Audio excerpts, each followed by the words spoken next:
When you partner with Axon, you immediately gain access to a full range of products and solutions designed to meet the complex needs of today's grower. We carry all major brands and sizes of tires and wheels. We specialize in large diameter wheels for large equipment. We have one of the largest OEM replacement wheel inventories in North America. Known for extreme flotation setups, duals, and triples, we have wheels for all makes and models of tractors, sprayers, combines, and grain carts. If we don't have the wheel in stock, we'll custom build, sandblast, and paint in-house. There isn't a more vast inventory in North America dedicated to helping dealers move more iron. With facilities on the West Coast and in the heart of the Midwest, leverage our 230,000 square feet of indoor inventory to solve any problem a grower may have. Move more iron with Axon.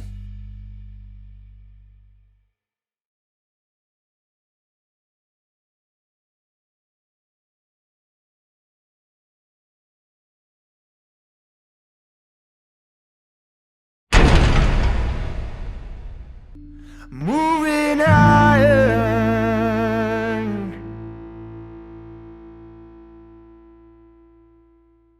Hello and welcome to Moving Iron Podcast. I got Rich Posson back on here again. Now you might have noticed I just posted one not too long ago, maybe within the last 24 hours with Rich, but the Fed came out and they did something that I wasn't expecting to do. Rich, I don't know what your thoughts were on it, but they came out and said, hey, we're not going to hold, we're going to hold where we're at, not going to raise rates, which I think we all kind of knew that was going to happen. But they kind of had panic's not the right word to use, but they had a very post-haste kind of approach to we're gonna lower rates going into next year.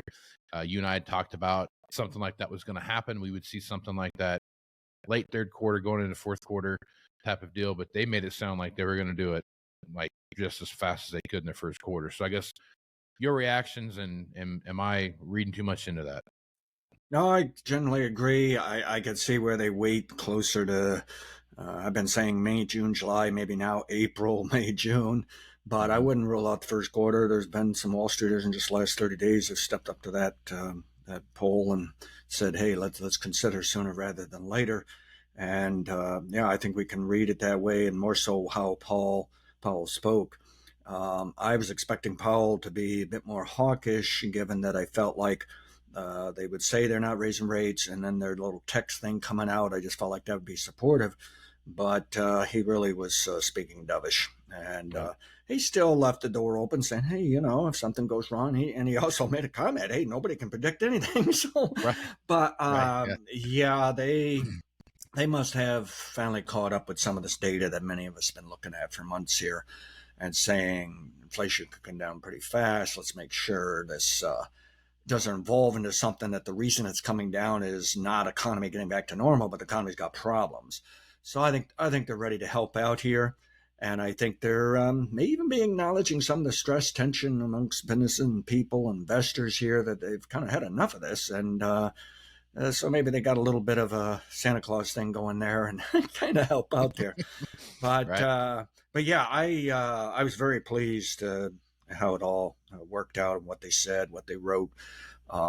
It's been what we've been looking for, and you can see the marketplaces respond to the market saying this looks like pivoting. Yeah. So I guess a true pivot isn't until they actually lower rates, but from what I understand for people who have been studying this for ever since the history of the Federal Reserve, is they feel like as soon as they're talking about it, then assume pivot's coming. So the market's already jumped, and stock markets are fine. Today it's starting to back off a little here. People will say, well, wouldn't you sell the news, something like that? And hey, it's run too fast. But I'll tell you, the bulls I'm following, I've got some people out there that, like myself, they were looking for 52, 5400s. And I had been hopeful a year and a half ago, we might even see 5700 during next year. And then I thought better of it. But there's some are gone that high. They haven't been that high up to 5,700. There's someone who's looking at the end of 2025 for 6,000 for the S&P 500. And here we are in the 4,700s. I generally agree with all that. I think we'll have some nice corrections in 2025 and then higher rather than just straight up in 25. But when we got started on this in December of 2021, I said, hey, it's time to back this thing off, and 2022 could be a down year, but I was more inclined to think down, then turn it up some. And that's what we got. It turned up a little later than what I would have desired, but it fit in the model. It worked. It was the latest allowed, and hey, they jumped on it. But I can remember in December 21 also saying, now in 2023, if you want the simplest forecast anybody can give you, just saying what's the direction for the year, I would say 2023 would be, 2024 would be an up year. And I also said 2023 should be up if we get that turnaround in 2022, and we did. So this year was, we had some slippery, scary times. It was a little bit insane what they did in late October. You could even argue August, October, they overdid it. My math and science says we overdid it in 2022. There was no reason to knock the stock market down 25%. It should have been down about 17, 20% worse case scenario. So we really did overreact to this war on inflation, and we're concerned the Fed could go too far and hurt the economy. And fortunately, I said all throughout 2022 and 23, no recession. And I think we've seen enough evidence, and the polling is suggesting enough people on board saying, let's just forget about even talking about a recession. And so this was a good sigh of relief for some people, I think, yesterday when they saw what the Fed said and then the way they purchased. Another piece of evidence that's been going on all year long, that we're digging ourselves out of this hole in the stock market, and the economy's just been moving forward anyways. And I think we can get a better thing going here. And I think the Federal Reserve's thinking, let's make sure it goes better. Let's not starve the economy too much on this whole money stuff here. Mm-hmm. And I'm not too sure where they're going to go on their balance sheets. Well, they might actually lower rates fast, in the sense they still would like to tighten up the money supply a little bit and get their balance sheet back to normal. And they might be thinking that'll keep us happy that we've got lower interest rates and we don't watch them what they're doing on the balance sheet of tightening things up. And I'm actually good with that. That's still a good bull market. I don't think they really start, backing off on that tightening thing. And if they do, the market's going to immediately think, well, then they're actually printing money. Well, that would help the economy and stock market too. But I think it's a little too soon to go down that path yet. I think we just watch them on the interest rate first. And I think the stock market has got this one right. Okay. And Steve Leisman over at CNBC made a comment. He said, it's almost like the Fed is going along with the stock market. And it used to be the other way around. So, and, then seasonally, the stock market normally goes up this time of year, and we have a Santa Claus rally. Well, the Fed certainly didn't give us anything to discourage that.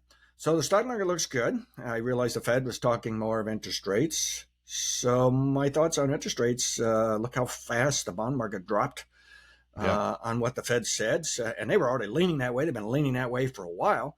So I think they had a happy-dappy moment and said, buy more bonds and push the rates lower. I will say the interest rates have dropped. I thought they were going to drop to 4.2% about this time, or as of 2 or 3 weeks ago. And now, of course, it's gone a bit lower, and I'm okay with that. But I do think we have to consider going into 2024. There'll be moments when the interest rates are going to have to bounce just because of their normal business, the supply demand. It's not, they just don't live their lives of what's the Fed doing. They have to get out there and create bonds and sell them and settle them, get rid of bonds and this and that. And if the government needs to, pump more money, put on more debt, that it boosts the supply. And we have seen all year long when they did that, interest rates popped a little bit. So we're going to see some gyration here on interest. I don't think this is a nonstop plummet unless the Fed does start lowering in January, Feb, because I do think the free market will try to stay ahead of the Fed. The Fed loses a quarter of a point, and the bond market might already be 3/4 of a point lower than them, but they're going to take it down another quarter point. Okay, right? Yeah, they're going to keep that cushion. They want to be the leaders of leading it down, and they got a nice lead now. Historically, you can see where the free market may have to sit and wait a little bit and then see that proof. But that doesn't bother me in the stock market anymore. I think the stock market is starting to split away from worshiping interest rates and Fed Reserve.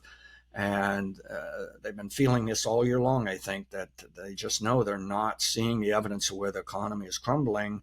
And here they've been holding the stock market back is the best way I can describe 2023, even though it's an up year, a nice up year. Okay, I'm looking at some of my accounts, and the most simplest of them all are up 20%, which really isn't great. I have some that are up much more than that just because of the investment products. But at the same time, something was holding it back. It could have been better than this. And that something is they were just worried about where are we going with the Fed Reserve and raising interest rates. And we got the mortgages too high, and it crippled the real estate market. And we discussed that the other day. So there's definitely some relief here. And this morning I heard the average mortgage rate was down to 7%. It had been over 8%. So that's helping. So if anything, the bond market is trying to make sure it puts the brakes on this to make sure we don't get into recession. So in my opinion, we have an added safety and added cushion here by this. But at the same time, I don't know as I see bond prices just screaming higher and interest rates just crashing here either. They've done enough that we can see some fluctuation, some stability at times. And that may confuse the stock market just a little bit at times, but that's okay too. Hey, we've had a nice run up. I fully understand why at times the stock market is going to have to set back, even if everything's going very well. It's just normal business. But I must say the trend of the stock market looks really good. I'm sticking with my 5200s, 5400s. I got more people in the past 6 months here have jumped on to the 5400 idea, and I think that's probably where we're headed. So I think that's good, and I will see some of the volume in the last few days, or even last few weeks even, of this big run-up we've had. Wasn't necessarily the greatest of what I wanted to see, but I think the problem was people were still unsure. I think if we polled, if the marketplace was a single person who said, what have you been doing the last few weeks? They would have said, I've been buying some. And the reason it moved up so fast was really the bears were getting burned and had to cover themselves before they could go out and actually buy it. So it wasn't necessarily the best of demand, but I think we've got this one. I think it's going to sometimes back off a little bit and consolidate and stall out at times. But I think people are saying, give up on the idea that you're going to get a real nice big buy the dip opportunity. It should have happened by now. We didn't get it. And I think the marketplace is now more concerned of if it's going to 5,400 into next year and businesses are going to do that well, I'm still got too much in cash, and maybe I better not worry so much. Can I fight for a lower price? Maybe I just got to get it done. So here's thinking we got a chance to finish this year off with even better than this right now, even though we might in the next couple of days see a little bit of a setback in the stock market. And again, we may see some ripples in the interest rate, but very convinced for this size of decline in the free market interest rates that we probably got a long-term top in place, and the Federal Reserve just helped me feel better about that. Yeah. So so they talked about 3 times next year that they would lower rates, and I don't know. They kind of beat around the bush on that. But they were kind of hinting towards that, I guess. Would you expect to see something similar like we saw this year where they were doing when they were raising rates where it was a quarter or a half a point type of deal, that they would go backwards that amount, or do you think it would be smaller than that? Yeah. I think I don't see a reason why they would do 3 quarters. One, that would almost make me nervous. Maybe they think something's going wrong. Right. They got to step in here pretty fast. Yeah. I think you're looking at quarter. I bet they only start out quarter period, and but maybe an occasional half at some times. I think they're in a mood where they just want to help out, make sure now we have a good growing economy. I think they're feeling better that we are getting back to normal. I noticed Powell mentioned vertical supply chain. I gave up on talking about supply chain a long time ago. I thought it was pretty much fixed. I didn't see any personal issues when I'm out buying stuff, and I didn't really see it in the data. But it's interesting. The last few months, it really started to pick up as one of the buzzwords in the news of people still saying worries over where we're going for supply chain. And I think Powell was trying to point out the supply chain took a little bit longer, and it was a little harder to correct it. And that helped hold the inflation from dropping as fast as they would have liked. But I think they're now seeing the light at the end of the tunnel here, that it ought to continue lower. But he also said, I think we have to consider inflation will actually move lower slowly over a long time. We've seen the fastest, largest drop. But I think we got this trend. I think we get the 2% someday, And I think the stock market's in the mood of saying, well, we don't necessarily need it today, because I think the stock market knows it's behind. If you cancel this whole inflation stuff and interest rate stuff and look at the economy, except maybe for the first quarter of 2022, there was no reason for the stock market to be down. The economy was strong. We did business. So we made the stocks cheaper than what it should be. Well, now we're starting, at least the Fed's starting to say, I guess we're done with this. Well, suddenly in my mind, I'm thinking, well, we sure as heck didn't lose any ground last year on the where we were going for the business economy. The stock market did, but the stock market got it wrong. Well, give me that back. Put it back up there. And that's your normal strong market. Well, that's why it's charging right now, trying to get back to a record high. And there's even some people really doubted we'd see a record high being in the air. Now they're entertaining it. Yeah. I have no idea, but I have some targets I'm going to be discussing with my subscribers tomorrow, and we'll see just how strong it goes. But to me, then, if we're really just getting back to where we should have been over the past 12 months, yet we're forecasting still a growing economy next year, even better profits at some point, right? The moment some have slumped, well, then we got to go even higher still, Right. So we're just getting caught up here in the stock market, really. It's a fascinating structure, a bit of a puzzler at times, but it really has been quite the story. And so I realize there's always the risk of everybody be getting too many people bullish and then going too far bullish, but I think that's a long ways off before I worry about that. So then what you're telling, Rich, is that 24, 25, and then some kind of a correction in 26? Is that kind of what you're thinking? I think we're still going to get it in 25, but I'm starting to wonder, one of my favorite friendly competitors, he's talking 6,000 at the end of 25. And I got looking at it and I said, I could get that over and done with just in the first quarter of 2025. Right. It might be nothing more than a 10% drop, and that might make me happy, and everything will be right back in line. And I thought, by golly, you could be at 6,000 by the end of 25. So I've been saying all along, I've been telling subscribers for quite some time now, in 2025, we got to review things. We got to consider what's going to be the next bigger ripple along the way of higher this decade. And we're still going to do that. But I must say, I'm starting to feel a little more relieved and not worrying quite so much about it. And we shouldn't anyways. When I tell people, well, we could have a slump in 25, if they say to me, well, I guess I better not buy so much right now then. No. You can miss out of a lot before we get there. Okay. Right. And so at any rate, I like this. I like the idea of 3 rate cuts. I mean, I've been touted around a little bit in Wall Street, but I was surprised some of the headlines I watch on some of these websites. In the past, they might say, well, the Fed leaves it unchanged, and they say, I have a couple little things. It isn't quite a bit later. They would talk about the dot map and talk about how many times they're going to lower. Boy, this time, bam. I mean, it was right up there with the headlines. Lower 3 times, Mm-hmm. So, the media, Wall Street, the marketplace was just far more sensitive to this and more than willing to jump on board. And that's a nice set of cuts. And they're talking maybe down to 4.6% for the Fed. We're in that 5.25, 5.5 right now. That can help the economy and the stock market. That's constructive. But I didn't look that great a detail in the dot map, but people are saying there was a few on that board that were offering lower than that, maybe quite a bit lower. So, this was the most positive Fed Reserve output we've had in a year and a half now, 2 years. So the market's excited. I think they're starting to wipe the sweat off their head and forehead and just saying, maybe we can be more optimistic here and move forward. And again, I think that's going to help move the focus away from some of this interest rate fluctuation during the day, during the week. You can just say these day traders, the computers, if they don't have anything better to do, they just put the stock market up and down according to what the interest rates are doing. But right. You can see that's not working quite as well earlier in the year here. And it tells me they're starting to shift their modeling. There's trading systems on the fast side. But I think what's really going on for the long-termers, The people are talking, where are we going for a year? What does it mean for my business? What does it mean for my portfolio?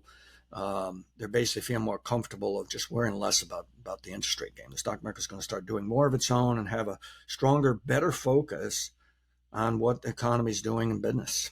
And right at the moment, it looks like companies are going to make the money. So I like it. The Fed is still showing, at one time, I guess they were saying we might not get to 2% inflation to 2026, or they moved that to 2025, according to some, or how they're writing about it. That doesn't concern me that much, but I think it just sends a message that the Fed thinks for the moment, it looks like, hey, we won on this and we can put it behind us. And worst thing can happen now, of course, if inflation suddenly spikes. But I think I'm hoping the Fed is comfortable with the idea there's going to be some bumps in the road on inflation at times. Yeah. And I think they have. I think Powell has made that comment a few times this year. But overall, yeah, I got to give this a thumbs up. It was interesting. It wasn't to me, it's a 2 thumbs up, and the market is saying that. But really, when you look at how people wrote about it, they were still somewhat hesitant to be about. They weren't going to stick their neck out too exactly. far. Exactly. It was like 1 thumb up, and it was like, that's a lesson of the psychology. And I was taught this by a teacher who was teaching to prepare for professional licensing and all kinds of financial markets. And he said, the thing you got to remember is it takes the human mind about 3 weeks to learn anything worthwhile that it definitely needs. So they said, that's why you got to study for 3 weeks before you step into the report. Well, I started looking at some of my business cycles, and I said, well, I can come up with scenarios of 3 weeks, 3 months, 3 years, and I said, yeah, there is that lag. And I think that's what's going on. We finally get this glorious moment from the Fed, and people are saying, whoa, they just weren't quite as excited as you would have expected. Mm-hmm. And I think it's just this lingering things in their back of their mind, what else can go wrong? But again, that tells me, we've probably have done a significant turn, and they're going to get caught up over time. Right. And at least the market gave us its vote and said, let's go with it. Right. Yep. All right. Last thing, and then we'll close it down. January meeting comes around and things go the way they're going to do. Then they get into February when they start talking about making some adjustments, those kind of things. What rhetoric, I guess, how is the market going to react to, we're still going to hold tight, we're not going to go up or down on anything right now at the first quarter of the year? What's the market's temperature if they don't do it in January, February, March, but they wait till April? I mean, do you see a big oh no moment type of thing that first quarter? No, not in a sense. We might see 5 to 7% down, but believe it or not, that's normal trading during a year. Which for some people they would say, "Ooh, I don't like to hear that," but really that's normal business.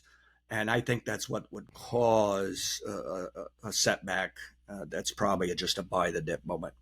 Right. And my model's already targeted some of that happening in January, Fed. So we'll take a look at that when we get there. And especially if they do push this higher all the way into like early Jan, because some of these Santa Claus rally people say, well, it should go higher all the way into January 2nd. If it gets into higher into Jan, that would increase the downside of the Fed coming out and kind of chilling out. Well, gee, they didn't really follow through with what they told us, So, and I think the Fed could cause a little bit of setback in the stock market without actually putting out something negative. They just could say, well, we're not ready yet. Right. And then I could see the stock market dropping some just because we took it too high to begin with within the long-term bull market. Excuse me. And again, I think that's just another buy opportunity, frankly. Yeah. I think people better learn, if they haven't already, that a lot of this bearish news that might even sound long-term will probably only impact the market a couple of weeks. I mean, we're in that kind of a market structure. And that's generally the characteristics of U.S. Long-term stock market bull markets. The bear markets can make that same news last longer and take us lower. But in a bull market, it just kind of creates that little shock. And if you sold a little while later saying, why did I do that? Yep. And so I'm not saying we ignore bearish news. You always have to evaluate and say, gee, is this something significant? Am I missing something here? But you just have to realize if we're in a solid bull market, and it looks like we are, The bearish news, its job is to get you to sell so you don't make as much money out of the bull market. And it's simple as that. It really is. Right on, man. All right, Rich. Tell everybody where they can find your podcast. Okay, criticalpointpod.com. It's a website about myself. You'll find a page where you can sign up, but you can also find a page that'll show you some of the free audios and videos, and as well as those that are locked up. And what it's really doing is taking you to a host a site at criticalpoint.podbean.com. But go to criticalpointpod.com, check it all out, and get on board. It's going to be an interesting journey this decade here of economic growth and the stock market and financial markets. And we're going to have some fun and hopefully make a buck or two. I like that idea. I like that idea a lot. All right, Rich, appreciate you being on, man. We'll catch you here 1st of January. We'll do something like this again. Very good. Thank you. All right, on. I'm Casey Seymour with Moving Iron Podcast. Check me out on Facebook, Twitter, and Instagram at Moving Iron LLC. Go to Moving Iron Podcast at Snapchat, TikTok, and see the video version over on YouTube at the Moving Iron Podcast YouTube channel. Go to movingironllc.com for everything Moving Iron related.